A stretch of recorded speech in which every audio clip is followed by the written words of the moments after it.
favor. No quiero que te vayas. No puedo dejar de trabajar. Me estás encerrando, me estás cohibiendo. Necesito salir de la casa. Eso no. Porque a tu lado lo único que encuentro es tristeza, es depresión, es sufrimiento. Es lo único que he tenido a tu lado. Yo soy la única. ¿Por qué? Porque lo que me ofreciste a mí tampoco se lo vas a ofrecer. Una mañana de junio de 2018, los habitantes de Bogotá quedaron horrorizados al presenciar una escena escalofriante. Una joven cayó al vacío desde el 8º piso de un edificio residencial, pero la verdad era aún más aterradora. Antes de la caída, había sido apuñalada varias veces, golpeada brutalmente y estrangulada hasta la muerte. Esta trágica historia corresponde al caso de Jennifer Andrea Plaza Espinilla, una tragedia que sacudió a Colombia, donde el amor se transformó en una obsesión mortal.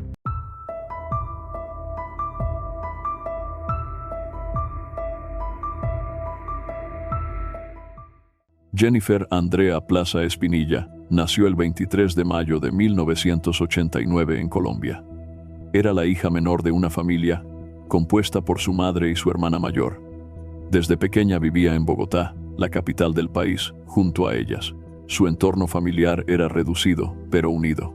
Las personas cercanas a Jennifer, sus familiares y amistades, la recuerdan como una joven llena de energía, siempre activa, entusiasta y muy sociable. Tenía una personalidad amigable, carismática y mostraba una inclinación natural hacia la actividad física, especialmente los deportes. Desde muy joven sintió una fuerte atracción por el atletismo. Comenzó a entrenar en esta disciplina con mucha dedicación y disciplina. Sus esfuerzos dieron frutos rápidamente, ya que no solo progresó en su desempeño, sino que incluso logró destacarse en varias competencias, ganando premios y reconocimientos por su rendimiento. Su pasión por el deporte fue tan profunda que, al momento de elegir una carrera universitaria, no tuvo dudas. Decidió estudiar licenciatura en deporte. Ingresó a la Universidad Pedagógica Nacional, ubicada también en Bogotá, donde cursó sus estudios con excelencia académica. Finalmente, se graduó con honores, reflejo del compromiso y la entrega que siempre mostró en todo lo que hacía. En el año 2009, cuando Jennifer tenía 20 años, conoció a Andrés Gómez Uriza. El encuentro se dio en una pista de atletismo, un lugar que formaba parte de su rutina y de su pasión. Andrés también era licenciado en deporte, lo cual inmediatamente generó un vínculo común entre ambos. Fue allí donde comenzaron una relación sentimental. Desde el inicio, parecía que se entendían bien. Compartían intereses, hablaban el mismo idioma del deporte y eran jóvenes con sueños y metas. Pronto, Jennifer decidió presentarlo a su familia. Sin embargo, su madre y su hermana, al conocer a Andrés, no quedaron con una buena impresión. Aunque no pudieron señalar algo específico, ambas sintieron una inquietud, una especie de desconfianza que no lograron ignorar. Dijeron que el joven no les dio buena espina, simplemente no les agradó. Aún así, optaron por no decirle nada a Jennifer. Pensaban que tal vez se trataba de una relación pasajera, algo sin mayor trascendencia, propia de la juventud. Nunca imaginaron que ese primer novio que Jennifer les presentaba terminaría siendo el hombre con quien ella seguiría vinculada. Al cabo de un año de relación, en octubre de 2010, Jennifer dio una noticia inesperada. Estaba embarazada. Tenía aproximadamente 21 años en ese momento. A partir de entonces, comenzaron a salir a la luz ciertos aspectos que hasta ese momento habían pasado desapercibidos o no habían sido del todo claros para su familia. Desde que inició la relación con Andrés, su madre y hermana notaron que Jennifer había cambiado. Ya no se comportaba como antes. Su actitud era distinta. Algo en ella parecía haberse transformado. Sin embargo, ella nunca les mencionó directamente que estuviera pasando por alguna dificultad o sufrimiento dentro de la relación. Por eso, ellas llegaron a pensar que tal vez era solo una impresión suya, que quizás estaban exagerando o malinterpretando las cosas. Pero la verdad salió a la superficie cuando Jennifer tenía 4 meses de embarazo. Un día, debió ser llevada de urgencia al hospital. Su estado de salud era grave. Había recibido una golpiza por parte de Andrés. El daño físico fue tal que tuvo que quedar internada. Jennifer decidió terminar la relación con Andrés y volvió a vivir con su madre, buscando refugio en el único lugar donde se sentía segura. Sin embargo, a pesar del episodio violento, tan solo una semana después, regresó con Andrés. Durante todo el tiempo que Jennifer se mantuvo alejada de Andrés, él no dejó de buscarla ni un solo momento. Insistía constantemente en verla. Se presentaba sin previo aviso en la casa donde vivía con su familia. La esperaba afuera del lugar donde trabajaba y, si ella tenía alguna cita médica, él aparecía allí también, siguiéndola discretamente o incluso acercándose. Su presencia era continua y abrumadora. Terminó aceptando volver con él. Según relata su familia, además de la presión constante por parte de Andrés, también influyó en su decisión el deseo de que la hija que estaba esperando creciera en un hogar donde estuvieran presentes tanto la madre como el padre. Jennifer quería que su hija tuviera una familia completa, aunque la relación de pareja no fuera sana. Fue así como, en junio de 2011, nació su hija. Sin embargo, esa aparente reconciliación duró poco. Apenas 2 meses después del nacimiento de la bebé, Jennifer decidió separarse nuevamente de Andrés. Comenzó a acosarla de forma constante y amenazante. Volvía a aparecer en la puerta de su casa, la seguía cuando iba al médico, y no respetaba ningún límite. En una ocasión particularmente grave, Jennifer había salido a una consulta médica para su bebé, acompañada de su madre. Al salir del lugar, Andrés la interceptó y llegó a agredirla físicamente frente a su propia madre. El ataque fue tan sorpresivo y violento que ambas, en medio del miedo, tuvieron que escapar rápidamente tomando un taxi. A partir de ese momento, la situación se volvió mucho más preocupante. El entorno familiar comenzó a sentir verdadero terror por lo que pudiera pasarle a Jennifer. Frente a esta presión constante, Jennifer tomó una decisión desesperada. Pensó que la única forma de proteger a su madre y hermana del acoso de Andrés era volver con él. De ese modo, creía que al menos ellas dejarían de estar expuestas a la violencia y el hostigamiento. Así, una vez más, regresó a vivir con él. Con el tiempo, también se supo que Andrés recurría a amenazas emocionales graves, diciéndole a Jennifer que si no volvía con él, se quitaría la vida. Estas amenazas fueron otro de los factores que la empujaron a regresar con él. En el año 2012, Jennifer volvió a quedar embarazada. Sin embargo, no pudo llevar el embarazo a término, ya que sufrió un aborto espontáneo.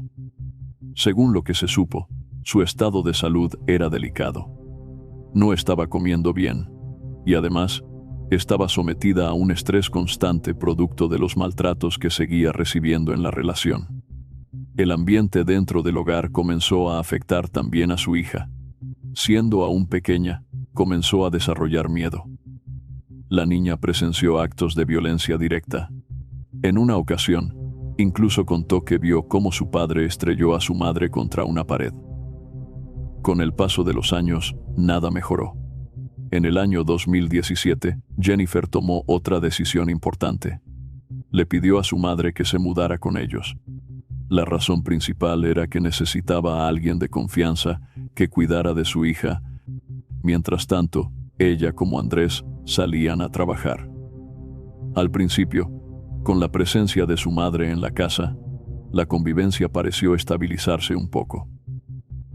Durante los primeros meses, no hubo incidentes graves, y todo parecía estar bajo control.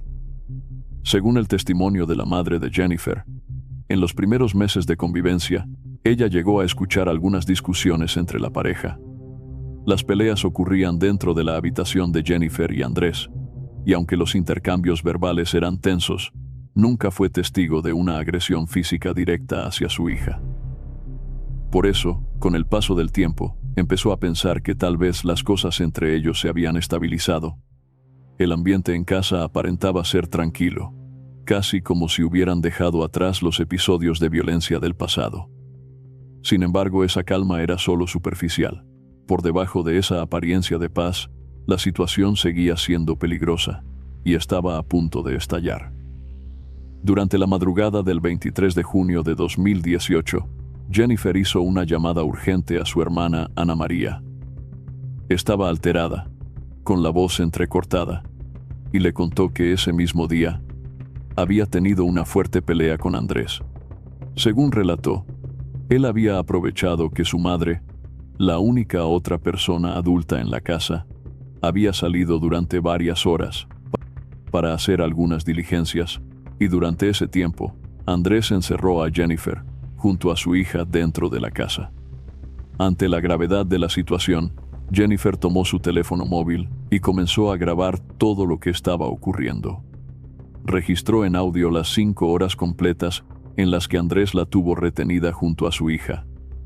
En esas grabaciones, que luego serían descritas como profundamente perturbadoras, se puede escuchar claramente cómo comienza una discusión entre ambos.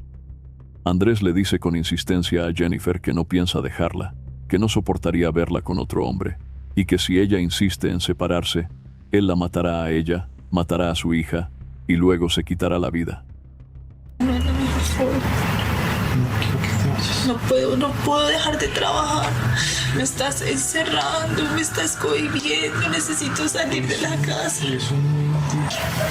Porque a tu lado lo único que encuentro es tristeza, es depresión, es sufrimiento. Es lo único que he tenido a tu lado. Yo soy la única. ¿Por qué? Porque lo que me ofreciste a mí, pues se lo vas a ofrecer. Jennifer le contó a su hermana que finalmente pudo salir de la habitación donde estaba encerrada cuando su madre regresó a la casa. Andrés, al ver que ella había vuelto, permitió que Jennifer saliera como si nada hubiera pasado. Ni Jennifer ni Andrés le dijeron nada a la madre en ese momento, intentando evitar que se alarmara. Fue ya entrada la madrugada, cuando Jennifer logró alejarse de Andrés por unos minutos, que aprovechó para llamar a Ana María. Le explicó todo lo sucedido, y ambas acordaron un plan. Ana María, que vivía a unas 2 horas de distancia, le dijo que lo primero que haría sería enviar a la policía, y que después se dirigiría ella misma hacia allá acompañada por más agentes. Para ese momento, Jennifer ya vivía con un miedo constante. No era solo por su propia seguridad, sino también por la vida de su hija y la de su madre. En esta ocasión, Andrés había llevado sus amenazas aún más lejos. No solo le advirtió que podría matarla a ella, sino que también dijo que haría daño a su hija y a su suegra. Para Jennifer, esto ya no era solo un conflicto de pareja, era una amenaza directa contra las personas que más amaba. A la mañana siguiente, tal como lo había acordado durante la llamada nocturna, Ana María, su hermana, logró contactar a la policía y enviarlos a la casa donde vivía Jennifer. Cuando los agentes llegaron, Andrés todavía estaba dentro de la vivienda y se mantenía muy atento a cada movimiento de Jennifer. Por esa razón, ella no pudo decir la verdad, temiendo provocar una reacción violenta. Tuvo que mentirles a los policías y asegurarles que había sido un error, que no necesitaban ayuda.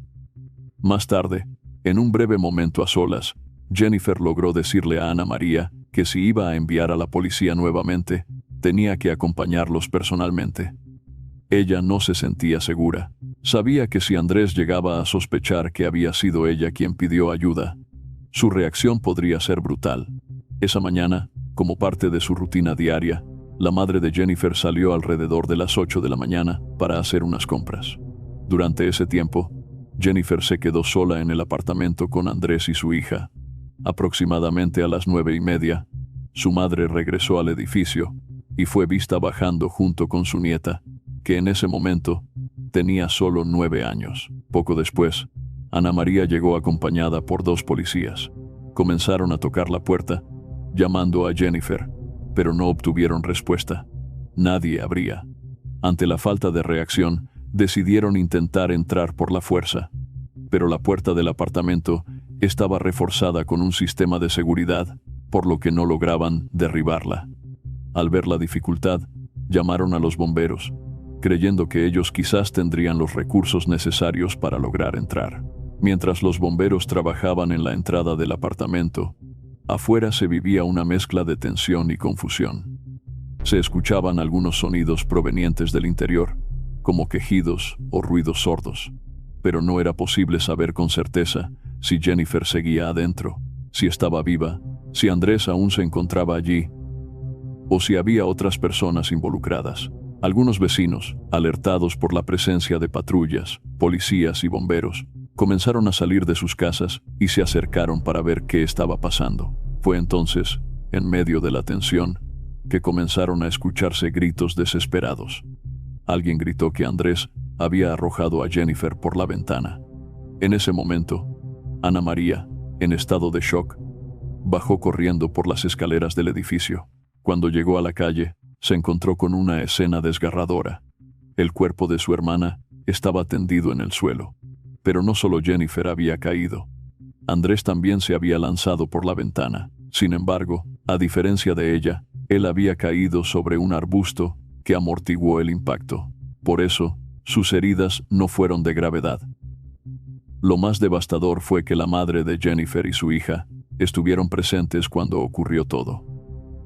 Le puso 4 puñaladas y luego la lanzó por el 8º piso delante de su hija y delante mío. Yo vi y la niña vio cuando el tipo la lanzó desde allá. El examen forense realizado al cuerpo de Jennifer permitió esclarecer con precisión las causas de su muerte. Los especialistas determinaron que presentaba 4 heridas de arma blanca, 2 ubicadas en la zona del pecho y otras 2 en la parte baja del abdomen. Pero no fue lo único que se encontró. El cuerpo de Jennifer también mostraba numerosos hematomas distribuidos por distintas partes, evidencias claras de que había sido golpeada con violencia. Además, presentaba marcas compatibles con signos de estrangulamiento, lo que indicaba un nivel extremo de agresión física.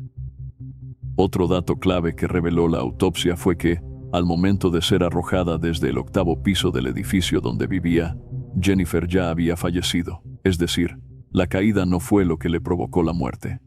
Ya no tenía signos vitales cuando su cuerpo impactó contra el suelo. Por lo tanto, se concluyó que fue Andrés quien, tras asesinarla dentro del apartamento, la arrojó por la ventana, muy probablemente con la intención de simular un suicidio o eliminar cualquier posibilidad de auxilio inmediato. En cuanto a Andrés, sorprendentemente, no sufrió heridas graves tras lanzarse también por la ventana del mismo apartamento. Cayó sobre un arbusto que amortiguó su caída, evitando lesiones de consideración. Fue trasladado al hospital por protocolo, pero pocas horas después fue dado de alta, ya que su estado de salud era estable. Ese mismo día, sin demora, fue capturado por las autoridades. La intervención policial no dejó lugar a dudas. No fue necesario investigar mucho ni recolectar pruebas con dificultad. Había múltiples testigos presenciales. Los mismos policías ya se encontraban en el lugar cuando ocurrió todo. Varios vecinos del edificio declararon que vieron cómo Andrés arrojó el cuerpo de Jennifer por la ventana. También vieron, inmediatamente después, cómo él mismo se lanzó desde la misma altura. Todo ocurrió a plena luz del día y en presencia de testigos clave, por lo que el caso no dejó espacio para interpretaciones. A pesar de todas las pruebas reunidas, Andrés se declaró inocente durante la primera audiencia judicial. Enfrentó los cargos sin admitir responsabilidad alguna, aun cuando los hechos eran contundentes. En esa audiencia inicial, el Ministerio Público le imputó el delito de feminicidio simple. En febrero de 2019, comenzó formalmente el juicio. Durante las audiencias, salieron a la luz muchos antecedentes que agravaban aún más el caso. Se reveló que Jennifer había acudido en varias ocasiones a la policía para denunciar a Andrés. Había manifestado su temor constante ante las amenazas que él le hacía. Las denuncias no eran recientes, venían desde tiempo atrás. Andrés solía amenazarla con quitarle la vida si intentaba dejarlo. En un principio, las amenazas eran más centradas en la idea de que él se suicidaría si ella lo abandonaba.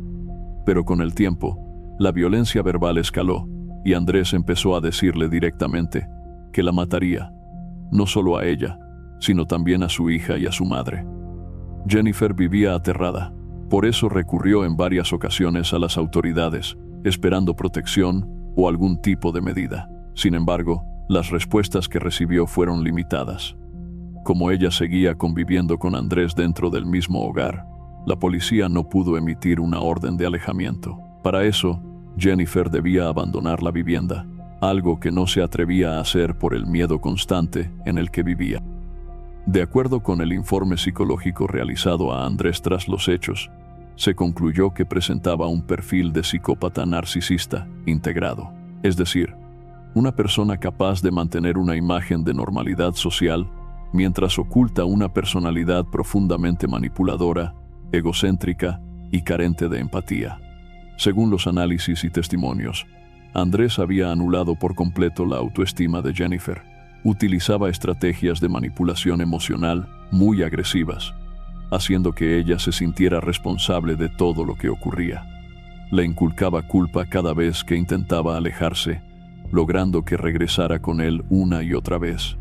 No solo apelaba a la culpa, también recurría al miedo y a las amenazas directas.